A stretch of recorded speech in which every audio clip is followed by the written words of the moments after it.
¿Cuál es el problema? La fase profunda se puede alterar muy fácilmente con cualquier estímulo. Tu celular, que comas en la noche, que justo te marcó, no sé, tu expareja y te dice, o bueno, tu pareja, tenemos que hablar. Son cosas que van a afectar a que no llegues tan fácilmente a la fase más profunda, ¿ya? En la fase profunda no recuerdas nada como tal, es como cuando piensan que como en televisor sin señal, solamente han estado así. En teoría esta fase es la fase más conciliadora, ¿ya? Pero no todos llegan ahí porque hoy por hoy es más fácil quitar ese estímulo, ¿ya? Tienes que estar súper relajado para llegar a ese estímulo. Por si acaso, ningún tipo de fármaco / droga te puede llevar a esa fase de sueño, porque igual lo va a alterar, ¿ya? Igual lo va a alterar, por si acaso.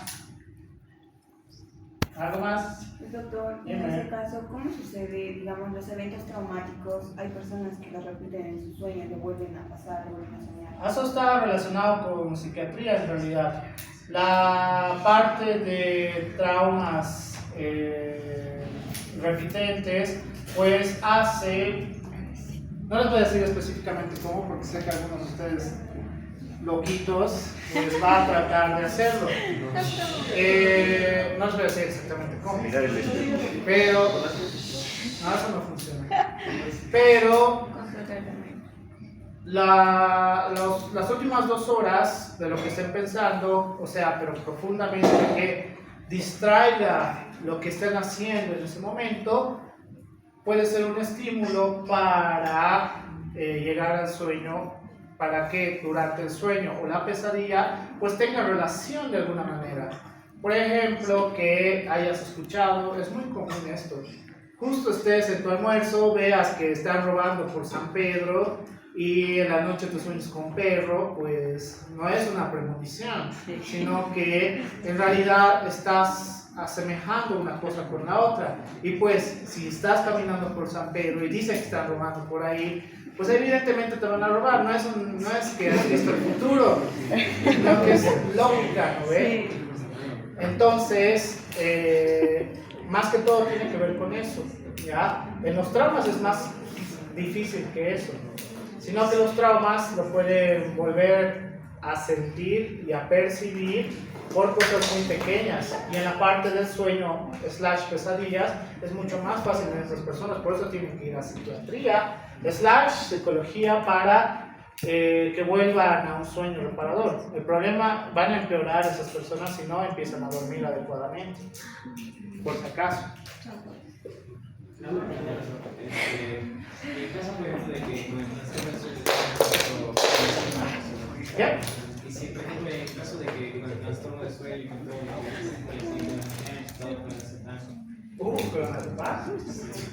Ya, el clonazepam máximo te va a llevar a una fase 2 de... a una fase 2 del sueño, ¿ya? ¿Por qué? Porque la característica es esa, que simplemente duermas, ¿ya? Puede llegar a una fase 3 muy raras veces, cuando la dosis no es tan alta. Puede llegar a la última fase del sueño profundo, no. Eso sí es imposible. El clonazepam es una solución temporal, pero todo tiene que volver a la normalidad, ¿ya? Todo tiene que volver a la normalidad. No pueden dormir así nomás. Eso te dice Lighton, por si acaso. Dime. En el caso de la parálisis del sueño. Eso es diferente. La parálisis del sueño es cuando hay una isquemia a nivel cerebral, es decir, hay una disminución de la oxigenación, por el cual sientes que no te mueves, pero estás consciente, es decir, de repente has podido abrir los ojos y no hay movimientos. ¿Por qué? Hay una hipoxia. ¿Por qué estás viendo lo que ves a tu alrededor, pero no te mueves? Porque como hay una hipoxia, pues tu cerebro ha hecho activación de la parte del sistema nervioso central para que no te muevas. Es decir, eso es la parálisis del sueño, ¿ya? Que crees conciencia para despertar y todo empieza a acelerarse. Como hay un proceso de hipoxia, pues lo confunden con que esa mochila y esa chamarra, pues es un señor sentado ahí con una corona. Ah, claro. Entonces, son cosas fáciles de explicar. Espera, primero. Doctorita, ¿puede decir tan más allá si tienes una parálisis de sueño fuerte? ¿Cómo? O sea, ¿puede fallecer si tienes una parálisis de sueño fuerte? Ya, en teoría podría pasar, sí, por el incremento de la frecuencia cardíaca y el incremento del gasto cardíaco. Puede pasar, hay un caso medio popular, no sé entre ustedes, pero en el mío lo mencionaban frecuentemente. Bruce Lee falleció mientras dormía, ¿ya? A través de una parálisis del sueño, según relata. Pues ha tenido un incremento del gasto cardíaco, ha sido tan agresivo este gasto cardíaco que ha hecho un paro cardiorrespiratorio. En teoría pasa así, pero es muy, muy raro, porque tu cuerpo ya te despierta justamente para evitar este proceso. Doctor, ¿y los sueños lúcidos? Ya, los sueños lúcidos también está relacionado con que no estás llegando a una fase profunda. Es decir, que por algún motivo los estímulos en la sinapsis están siendo elevados, ¿ya? Por eso sientes que le agarras la mano a tu crush, pero en realidad estás agarrando algo en tu ambiente, ¿ya?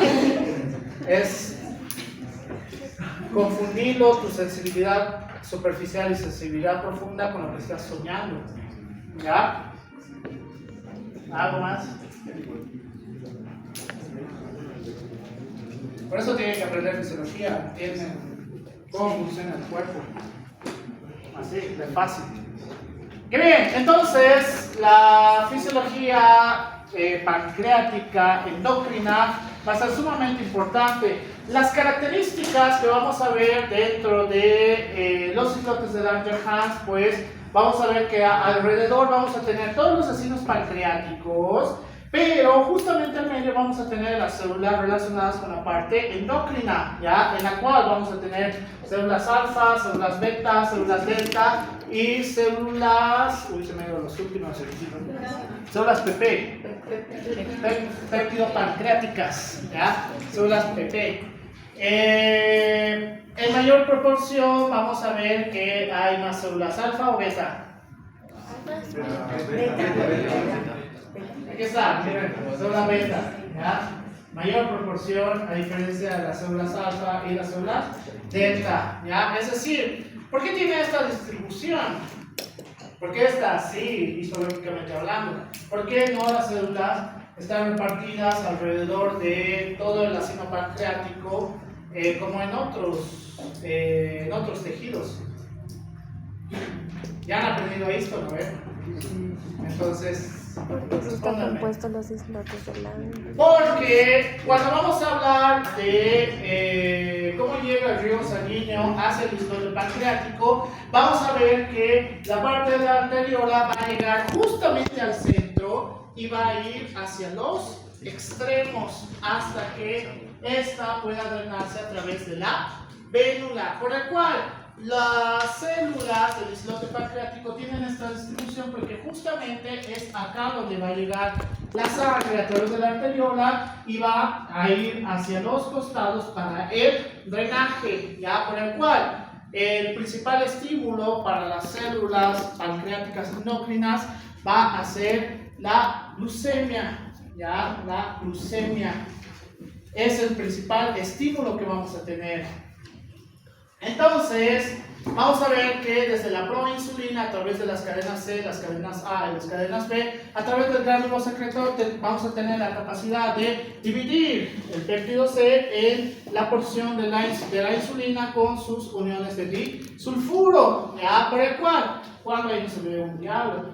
Entonces, a través de las cadenas alfa y las cadenas beta que vamos a tener por las uniones de disulfuro, cuando tenemos la insulina en unión con el receptor de la insulina, estas van a tener la capacidad de activación a través de la tirosina sinasa, a través de los sustratos del receptor de insulina. Vamos a tener una fosforilación de las enzimas en las cuales vamos a tener síntesis de grasa, síntesis de proteína, síntesis del glucógeno y crecimiento y expresión de los genes. Pero la parte más importante que vamos a tener es la activación de los transportadores de la glucosa, GLUT1, GLUT2, GLUT3, GLUT4, en la cual GLUT1 se encuentra, o cuál es su función de GLUT1.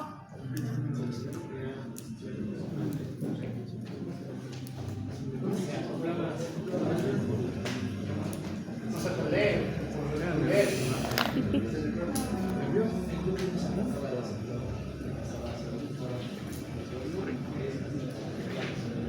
Ya, los GLUT1, la literatura nos dice que estos vamos a tener principalmente ¿dónde? ¿Dónde? ¿Qué? ¿Dónde?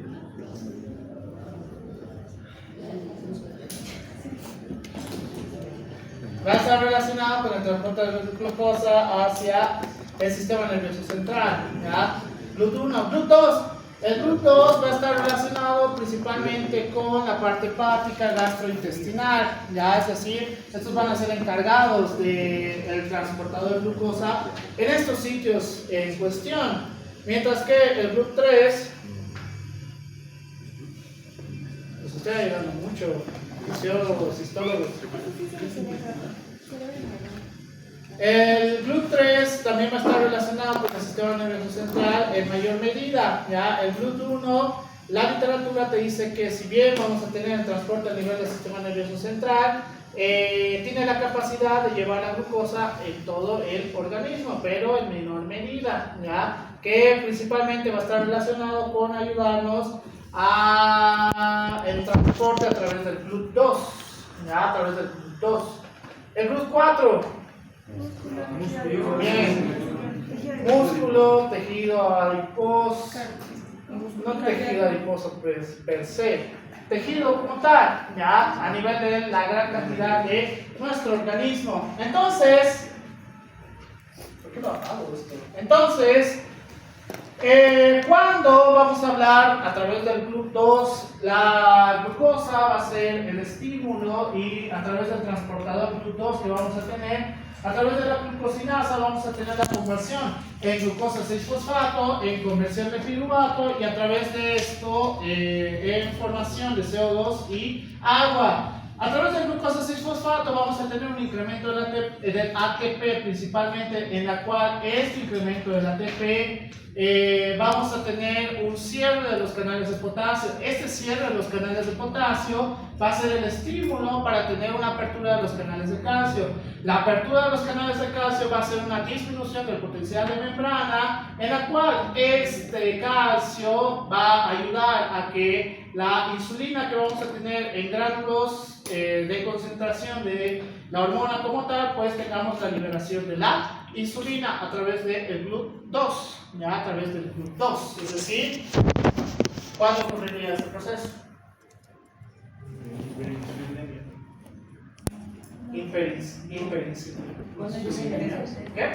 No, hiperglucemia. ¿Pero cuándo? El aumento de la glucosa va a estimular. ¿Cuándo? Al momento de comer. Bien. Comer.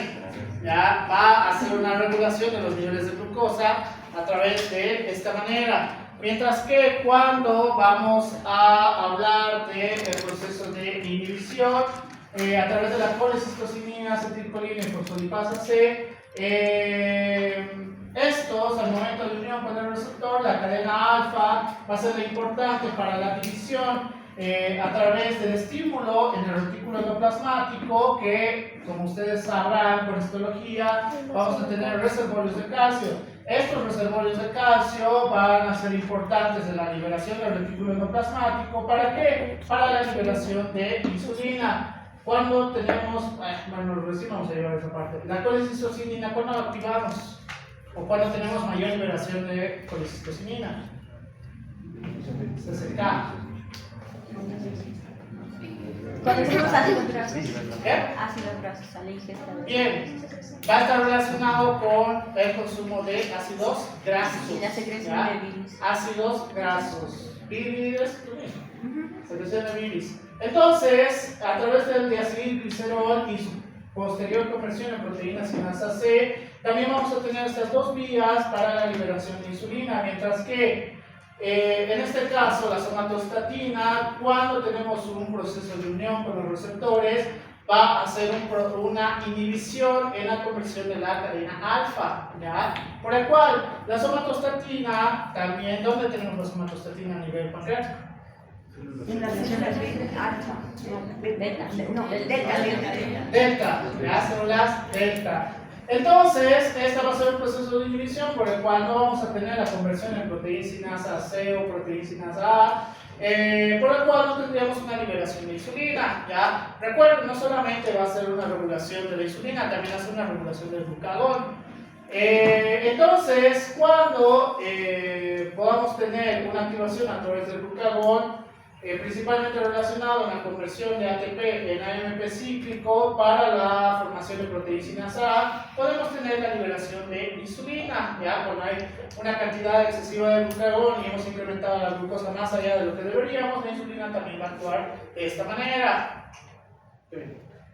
Entonces, ¿qué factores, qué estimuladores o inhibidores vamos a tener? Los factores estimuladores, los aminoácidos principalmente, que vamos a tener aprovechamiento en la parte muscular, va a ser un factor de estimulación para la liberación de insulina.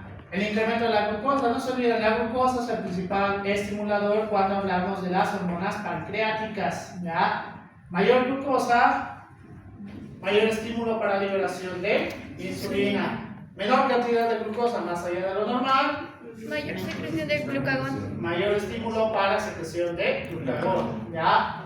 Entonces, dentro de las características vamos a ver que la conversión en glucosa fosfato, en piruvato y en CO2, esto puede ser un factor inhibidor, ¿ya? Y una parte sumamente esencial. Cuando la glucosa tiende a convertirse en tejido adiposo, este también puede ser un estímulo para la secreción de insulina, y ahorita vamos a ir hacia lo del síndrome metabólico.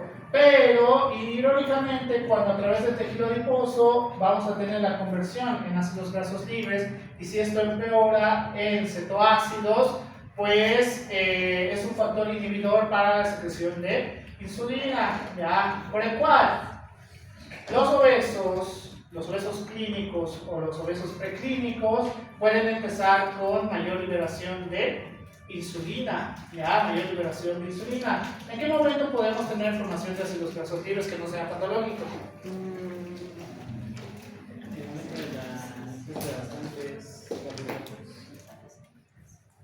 A través del tejido adiposo.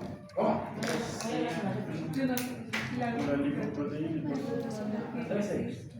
¿No? Bien, mejor, más fácil. Ejercicio. ¿Ya? El ejercicio va a ser la conversión del tejido adiposo en ácidos grasos libres, que estos principalmente van a estar relacionados para la formación de ATP. ¿Ya? Entonces, vamos a tener cada vez vamos a tener menor cantidad de tejido adiposo, por el cual significa que la insulina ya no se va a estimular tanto, ¿ya? Es decir, aquellas personas que tienen prediabetes, como dice la gran mayoría de colegas, ¿qué es lo que deberían hacer realmente? Cambios en los estilos de vida, una alimentación más adecuada y ejercicio, porque el ejercicio sí nos va a ayudar a disminuir el tejido adiposo. Y ahorita les voy a explicar lo otro.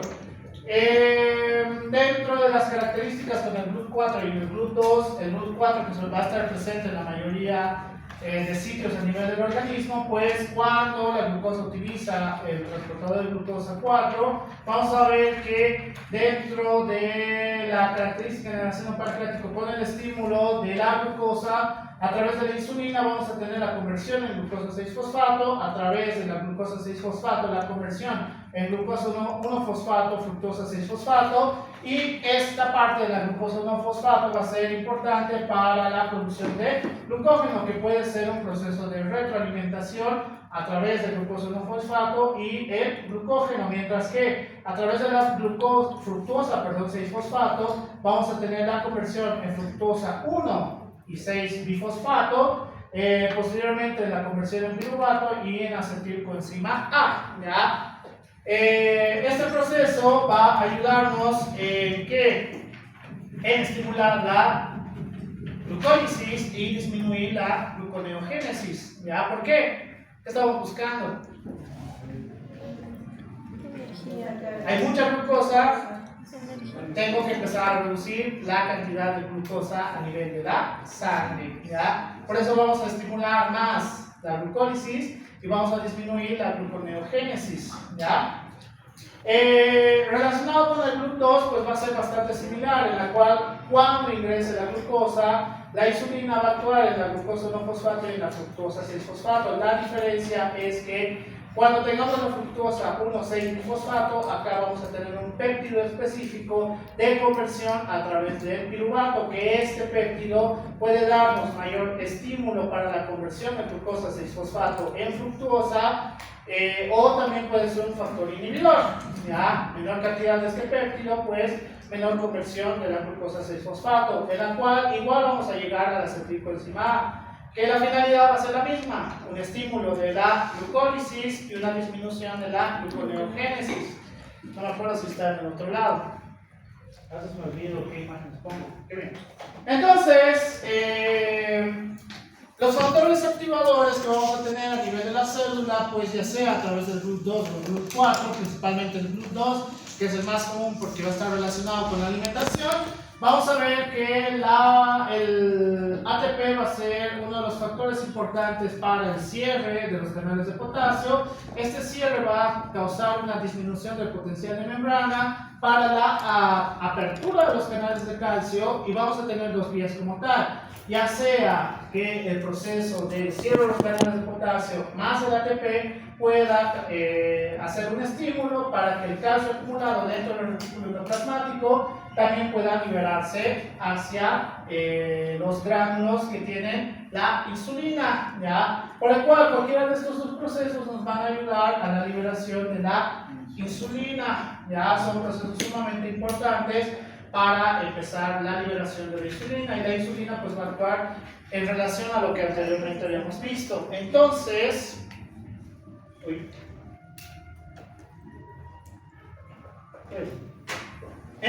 vamos a tener factores que incrementan la insulina y factores que disminuyen la insulina.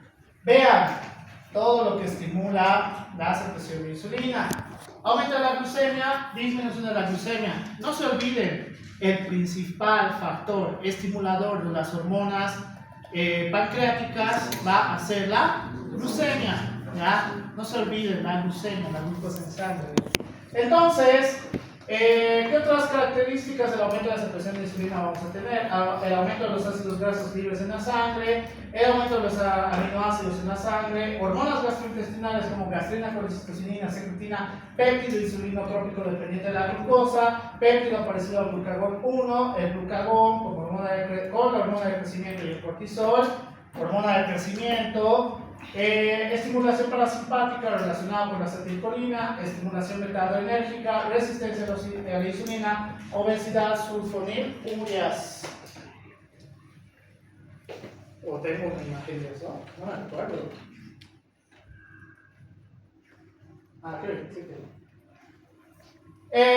Mientras que la disminución de la secreción de insulina va a ser la disminución de la glucosa, el ayuno, la somatostatina, actividad adrenérgica, a diferencia de esta, de la estimulación beta-adrenérgica, y la leptina. Para el cual, dentro de las funciones que habíamos visto con la insulina, ¿para qué necesitaríamos la glucosa? Para energía. Ya, para tener energía, pero celularmente hablando. Para ayudar a la oxidación de para mantener. Ya, ¿qué más? Celularmente hablando. Es uno de los factores que vamos a necesitar para la formación de ATP también, ¿ya? ¿Por qué? Porque a través de este vamos a tener la formación de ATP. Entonces, ¿qué significa? Sobre todo relacionado con la obesidad.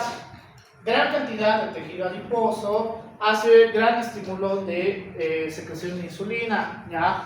Por el cual tenemos una disminución de la glucosa, ¿qué va a hacer su organismo? ¿Qué hacen cuando sienten que empieza a disminuir la glucosa? ¿Qué hacen cuando sienten que disminuye la glucosa?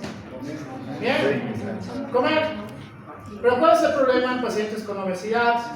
Ahora, obesidad preclínica o obesidad clínica. Pues estos pacientes no es que van a comer una manzana, ¿no ve? Dicen, uy, ese pastel de chocolate se ve apetitoso. Relacionado con el equilibrio que habíamos visto metabólico la anterior clase, pues hay alimentos en los cuales nos van a dar mayor cantidad de formación ATP que otros. Entonces, estos pacientes tienen que hacer una regulación en su estilo de vida, principalmente relacionado con la alimentación. ¿Para qué? Para que poco a poco tengamos una disminución del tejido adiposo, ¿ya? El principal estímulo que vamos a tener relacionado con la obesidad es el tejido adiposo, ¿ya? Mucho tejido adiposo, mayor estímulo para